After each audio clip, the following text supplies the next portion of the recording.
Dobrý den, jmenuji se Přemysl Ilek a připravil jsem si pro vás rozhovor tady s paní Výhodovou. Dobrý den. Dobrý den.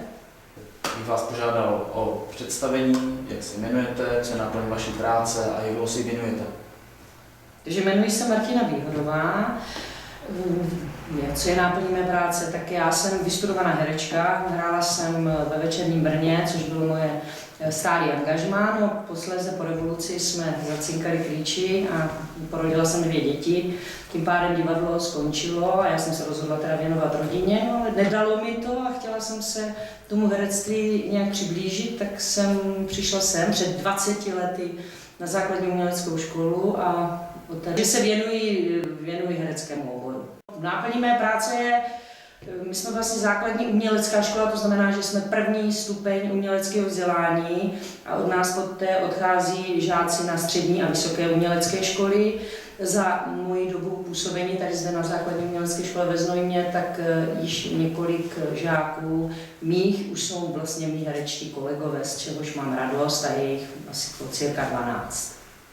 Co vás přimělo dát se na tuhle profesi? Co bylo právě to ono, co vám řeklo, jo, tohle budu dělat? Já pocházím z umělecké rodiny jak ze strany mé maminky, tak mého tatínka. Vyrůstala jsem v tomto prostředí, no ale už vlastně od dětství jsem hodně četla, ale co bylo zajímavé, tak jsem četla scénáře, divadelní texty. Ty mě zajímaly nejvíce a tam už jsem si představovala různé charaktery těch postav a nějak jsem zjišťovala, že to herectví se mi začíná líbit, aniž jsem tušila, co to všechno obnáší. No a nějak tak to přišlo a po základní škole jsem zkusila zkoušky na konzervatoř do Brna a zaplať pánbůh vyšlo to. A dostala jsem se tam, kam jsem chtěla. Jaká byla vaše cesta, dejme tomu, od střední? Co bylo vlastně to, co vás přivedlo onomu vytouženému povolání? Na státní konzervatoř je vlastně vyšší střední vzdělání. To znamená, tam je 4 roky maturita a 2 roky teda absolventský. Takže dá se říct, že jsem tu střední školu prošla tady tou konzervatoří. A nebylo to jednoduché, protože člověk si neumí dneska představit, a já mohu mluvit z vlastní zkušenosti, když mě sem přijdou žáci, nebo děti a chtějí být herci. Když se jich zeptám, proč chtějí být herci, tak mě spousta z nich řekne, že chtějí hrát v seriálech. Což odmítám a zásadně jako tohle to nepřijímám. Já jsem herečka, která miluje divadlo, to znamená klasické divadlo. Jsem konzervativec tady v tomto oboru, miluji činohru a samozřejmě i zpěv, protože zpěv byl mým dalším oborem. No, takže ta cesta byla jasná, ta byla jasně daná a vytyčená. I když někdy ty ideály samozřejmě nebyly naplněny, ale to k tomu patří. Je to řehole, ale je to nádherné.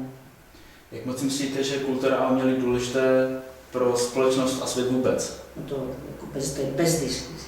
Jako, pokud nebude kultura, není lidstvo. Já si nemůžu pomoct a musím říct, že díky těm zkušenostem 20letým s těma mýma hereckýma ovečkama, tak je to nádhera, protože přijdou nepřipravení, neví, do čeho jdou a když s vámi postupují i 10 i více let, tak tam vidíte už i ta osobnost se mění a zároveň vlastně to herectví je o zodpovědnosti, přístupu jeden k druhému. Neexistuje, když jeden vypadne, tak spadne celý soubor. Takže to není o tom být slavný, být herec, ale myslím si, že to patří do života jakýhokoliv oboru, kdy chce člověk znát základy slušného chování a kolektivní práci a zodpovědnost. Co vás při dělání této práce naplňuje a co vám dává energii pokračovat v ní dál? Ty děti, zájem a touha to dělat. Jak si myslíte, že vás vnímá společnost? Myslíte si, že lidé vědí, co děláte a dokáže ocenit ten váš přínos pro kulturu? No tak to by měla říct ta společnost. Nevím, jak mě vnímá, ale po zkušenostech, když jsem založila teď divadelní studio Martiny Výhodové, kde vlastně hrajeme Werichovy věci, Werichovy hry a co asi může být nejlepší odpovědí, že již po 3 roky máme vyprodané divadlo. Ještě toho bude určitě dozajisté dost, ale do dnešní doby, co byl váš největší úspěch? Do dnešní doby, co byl můj největší úspěch, ono je to těžké. Buď to budu brát profesně, nebo to budu brát soukromně. Pokud to budu brát profesně, tak měla jsem to štěstí hrát s panem Horníčkem, měla jsem spoustu štěstí v tom hrát se skvělými herci a být součástí takového hereckého souboru. A co se týká ve Znojmě, toho Znojma, tak je to, že se mi podařilo založit divadelní studio a že se mi ti moji herci, tady ty dětští, dneska už dospělí, vrací a působí v mém studiu, což je ideální. Čeká vás v nejbližší době něco velkého, něco významného? Určitě, každý představení, každá premiéra je velká. Teď jsme udělali premiéru Pohádkového příběhu, takže to bylo veliký a každá premiéra a každé představení je pro nás obrovská síla v tom, že ti lidi chodí, mají zájem a že to neděláme zbytečně. Jaké jsou vaše plány do budoucna, vaše cíle a největší přání?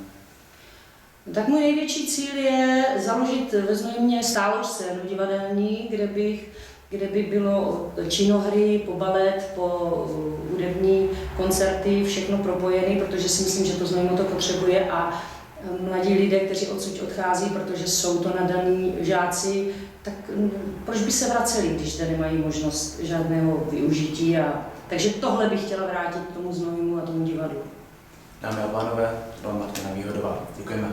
Taky děkuji.